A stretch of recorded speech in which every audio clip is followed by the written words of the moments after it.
Yes, indeed, folks. You are listening to Blue Please here on CynicalBrit.com with myself, Total Biscuit. Right, well, as I say, it's a content light show today, but I do have something to talk about, no doubt about that, and if you want to send an email, you can do so in the mail at CynicalBrit.com. That's the place to do it. Now, before I go on, I'm going to mention something fairly cool. So, I'm currently in negotiation with a company who I'm not going to name at the moment. I can tell you about it once it's actually fully sorted out, but I will mention that it is happening, so just so you've got advance notice there may be some changes going on. So, a company asked me to anchor their StarCraft 2 website, and they're setting this up, and it's going to be a premium StarCraft 2 broadcast site, and it's going to be a paid position, which will involve me doing basically what I'm doing now, but I'll be doing it on their site. This is just the StarCraft 2 stuff. All the rest of it, like Blue Please and everything, stays exactly where it is. The nice thing that you guys will get, for one thing, part of the contract will involve me writing a couple of blog posts a week on the subject of StarCraft and doing a StarCraft 2 podcast. So I will be thinking of something for that, and hopefully over the next few weeks. So, yeah, I say, it's going to be an interesting position, and it's going to be nice to get paid for the work, and that means hopefully more content for you guys, and more importantly, better equipment, because, hey, the pay's good, I can invest it into some even better gear, which means you guys get much, much, much better quality stuff.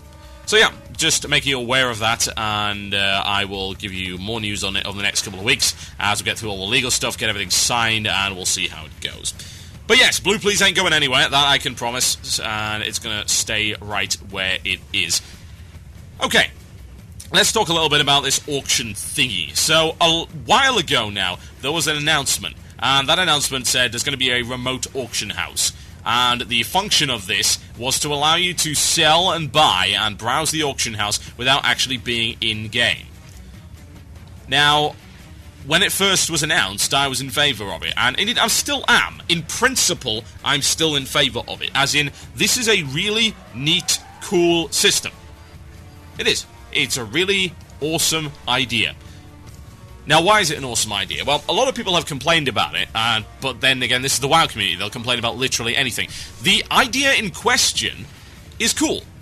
You're talking about being able to deal with something that is more dependent on time than anything else. Now, what do I mean by that? Well, if you want to try and control the auction house in any real way, you have to be able to do so in real time. We're talking about manipulating prices, we're talking about buying low, selling high, day trading, we're even talking about just trying to get stuff on the cheap. If you're selling your wares and things like that, you really have to be on and at the auction house, standing there for a long time, and no one wants to do that. Really. You don't want to stand at the auction house if you have the opportunity to do it elsewhere. There are a number of different advantages to not having to do that. Perhaps not least is the fact that it's not as boring to maybe do it on your iPhone on your lunch break, or access it via the web on your lunch break, or at work or whatever, do it while you're out at the library, or just being able to do that kind of thing on the go without logging into the game. Logging into the game is a little bit of a commitment. We're talking about the fact that you've got to log yourself in, load your game up, run off to the auction house, buy and sell, run backwards and forwards to the mailbox, and all that bloody nonsense. It's a pain in the ass. So, simplifying that is cool. And in principle, on that basis, I'm in support of that. It also helps to sort of even the playing field just a little bit between guys who can spend all day on the game and guys who can't. Say, myself, I work a full-time job, and if I had an iPhone, this would be useful to me. I mean, the web-based version isn't, because, hey, most of us that work in an office will have that kind of thing blocked. But if I had, say, the iPhone version, I would be able to muck about with it, and I'm hoping they bring out some versions for other OSs like Android and Symbian. That would be really nice. A BlackBerry version would be cool too. If I was able to do that on my phone, then yeah, absolutely, that sounds like a great idea. It'd be really handy for my lunch breaks and my commutes, which are on the train, and obviously I do a lot of walking home, so it'd be kind of cool to browse the auction house while doing the 20-minute walk home from the train station every day. I'd be cool with that. However, as cool as this idea actually seems to be, I have a number of concerns, and to be honest, the biggest concern has got to be the fact that they've decided to tag not just a price tag, but a monthly price tag onto this thing. I'd like to say I was shocked, but that would be a lie. I'm not shocked by anything that Blizzard does anymore.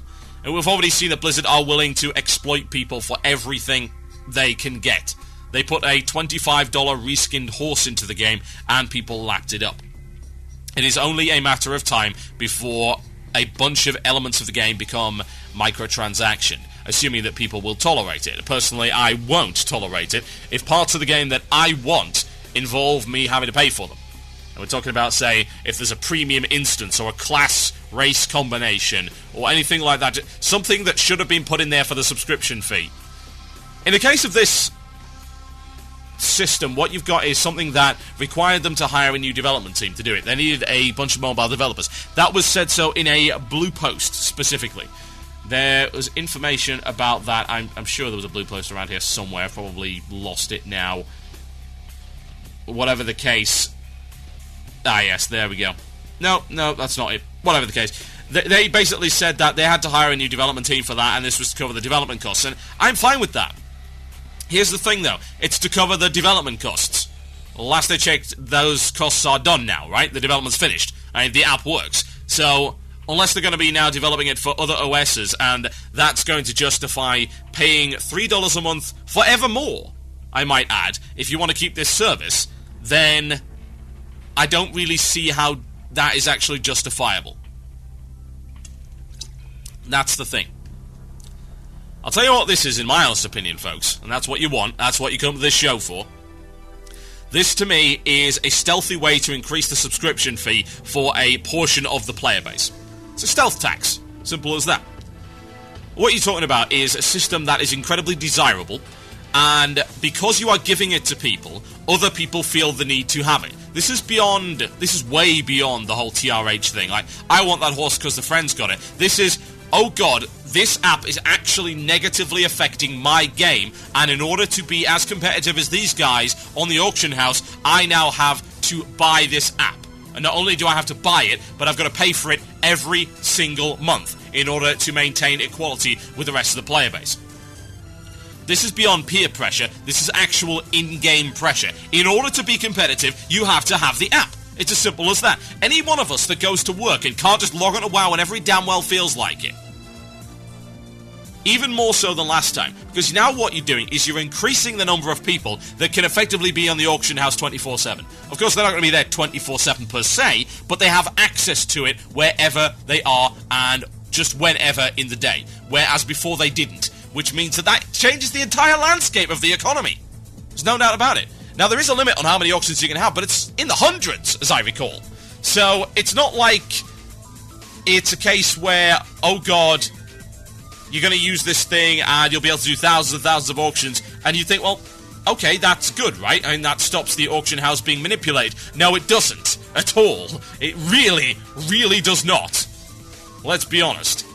You're talking about now a large chunk of the player base who will be able to buy and sell anywhere they are, where otherwise they would not be. And if you do not think that's going to affect the economy, then you're crazy. And here's the thing, Blizzard knows this. They are well aware. Blizzard are not dumb. Never ever assume that. Blizzard may make a questionable decision every now and again, but they're not stupid. They know exactly what they're doing here. They are introducing a service that's not just desirable, but it's effectively required in order to be competitive now on the AH. Consider. It was pretty bad before selling enchanting scrolls and things like that. I mean, the enchanting market is a prime example. That is an example of undercutting all the time. And you know why? Because enchanting scrolls cost nothing to list. So it's a market, it's a constant horse race between people. Like, oh god, this guy is listed for 1 copper less, his stuff will sell, and then of course someone goes a copper under that, then a gold, then 10 gold, and blah blah blah, and the whole freaking market slides down the tube in about 20 minutes, and you're forced to pull your stuff off, put it back on, pull it off, put it back on again. For me as an enchanter, doing that as much as possible is effectively required for me to be competitive on the auction house and actually sell my wares. Because if I don't do that, then I'm not going to sell as many by any stretch. And that means I can't mill the money that I need to get more resources, and I can't disenchant the greens that I need to make more stuff, and then of course I can't sell enough of my product to really be worth the time. Now, with this thing, if I had this remote auction house, that would allow me to be way more competitive. I'd be able to check it, say, every 10 minutes if I wanted. Oh, look, this guy's done that. Pull it off, relist, there we go. Easily done. The problem that I've got with this is that if I can't do that, then I'm pretty much driven out of the marketplace. If a significant number of people on my server start using this app, and some of them are enchanters, there's no freaking way I'm going to be able to sell anything. Let's be totally fair here. That's exactly what's going to happen. Think about it. Let's just say there's 5 enchanters on the server that have this thing. And, of course, they've got it on their iPhone, they're walking around with it. It's like, oh, what am I doing? I've got a spare 10 seconds. I'll check the auction house. How many auctions doing? Oh, Total Biscuit has undercut me. Okay, that's fine. Pull it off, bang it back on again. A little bit cheaper. There you go. Bob's your uncle, and all that kind of stuff. You can, bear in mind, you can create auctions for your bags, your bank, or your mailbox. So you can fully automate the process of pulling off undercutting. Pulling off undercutting. Really, really simply, and anywhere that you are. Me? I work like a lot of people do. I've got a 9-to-5 job, and I'm out of the office from 8 to 6. I'm out of the house from 8 to 6. I don't have access to the auction house in the meantime. So, for me, and people like me, this undoubtedly gives the edge to people that can use the remote auction house. And it is a significant and quantifiable in-game disadvantage to those who don't. Blizzard knows this. Blizzard and Activision are very keenly aware of the effect this is going to have, and they want it. And you want to know why they want it? Because they have just given themselves an excuse to raise the subscription fee by $3 and dodge most of the negative press and everything like that in the process.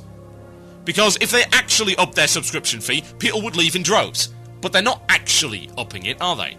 They are upping it in such a way that you don't have to have it, but if you don't have it, it's an in-game disadvantage. So, you want to have it. As much as you can. This is beyond the desire for that stupid blue sparkly horse thing. This is, if you don't get this, you are going to have a less enjoyable WoW experience. Simple as that. If you do not spend $3 extra, take a subscription fee up to 18, and I have no idea what price they're going to have it in the UK or in Europe. I imagine Europe's going to get the shaft. They generally do. If you do not buy this option, if you do not increase your sub fee, then you are in trouble. Because other people, they'll do it. No doubt about it. They will do it. They will take this legitimized in-game advantage. They will happily take it. And they will exploit it for everything it's worth. And again, don't get me wrong. If they released this app or this service with a one-off fee, I would have less of a problem with it. It would still be an issue. No doubt about it. Because even if it was for a one-off fee and I bought it, I don't have an iPhone and I can't access this kind of thing at work. You know, there must be hundreds of thousands of players that are in exactly the same situation as me. So this existing negatively impacts my play experience, regardless of whether or not I would actually pay the subscription fee for it, because I can't use it. I can use it at home, but what's the point? I got access to WoW right here. Can't use it on the go. So, while I like the idea of this, and while I do see it as leveling the playing field with those guys who have an awful lot of time on their hands, it's still causing equality. But this time, inequality even. This time, it is monetized inequality. Someone at Blizzard is an evil genius. There's really no doubt about it. They've managed to take the fact that there was inequality in the marketplace based on how long people play and how often they have access to the game, and they've managed to make some money off of it. It's unbelievable when you think about it, isn't it? But hey, there you go. They will go to any lengths they can, and they are masters at hiding it. They have hidden a stealthy increase. They have created a new strata of player. You've got to accept this. People that pay $18 a month, they're now effectively on premium accounts. It's as simple as that. They have been given, for the benefit of that premium account, an in-game advantage. So, what exactly comes next? The slippery slope argument can often be argued as a fallacy, but really, when will this end? This is beyond what they've done before, way, way beyond. And it's a nice service. It's a great app. I don't have any problems with it in principle, but just look at what it's gonna do. I've got a real problem with that.